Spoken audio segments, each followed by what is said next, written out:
Néo-nazi, il est allé s'entraîner en Ukraine,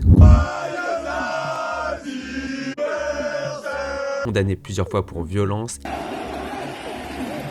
Il assure la sécurité d'une île bretonne appartenant à la famille Bolloré. On vous raconte le parcours de Marc de Cacré-Valmeunier, noble et ultra-violent. Il est né à la fin des années 90 dans une famille d'ancienne noblesse. Blason, parent proche de l'Action française, un mouvement nationaliste et royaliste, l'un de ses cousins a été candidat à Rassemblement national et son oncle est un prêtre intégriste traditionnaliste. Sur le papier, il a été élève en école de commerce à Reims. En parallèle, il a intégré les groupuscules les plus violents et racistes de France. Il milite d'abord au sein de l'Action française, mais son rêve est de rejoindre le GUD, le groupe Union Défense, organisation étudiante d'extrême droite proche du FN, avec comme symbole la croix celtique et dont le slogan c'est ça.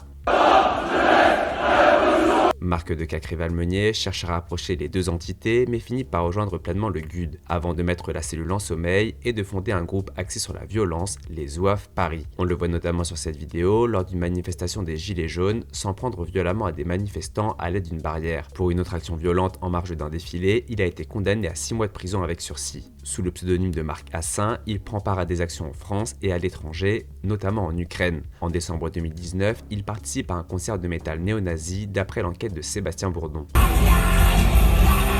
Le public qui fait des saluts nazis et de Cacré-Valmeunier est ici avec son drapeau du GUD. Il effectue aussi un stage de kickboxing et répond à une interview de l'extrême droite ukrainienne. En 2020, il participe aussi à la fondation du Svastikclan, en référence à la svastika nazie. Avec ce groupe néo-nazi franco-suisse, il part combattre dans le Haut-Karabagh aux côtés des forces arméniennes. À cette occasion, il publie une photographie de lui, Kalachnikov à la main et patch SS sur le torse. Quelques mois après, comme le révèle Mediapart, il célèbre l'anniversaire d'un ami, ou plutôt son naziversaire, de cette façon.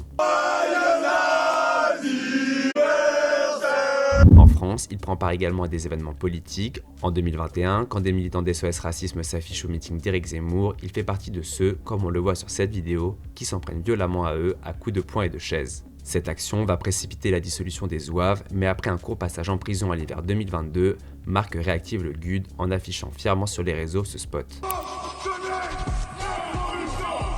Côté travail, de Cacré-Valmeunier a été embauché pour du gardiennage par l'entreprise Normandie appartenant à la famille d'Axel Lousteau, ancien membre du GUD et ami de Marine Le Pen. En 2024, le site d'investigation La Lettre révèle qu'il a aussi été embauché par Vincent Bolloré pour assurer la sécurité de la résidence privée du milliardaire sur l'île des Glénans en Bretagne.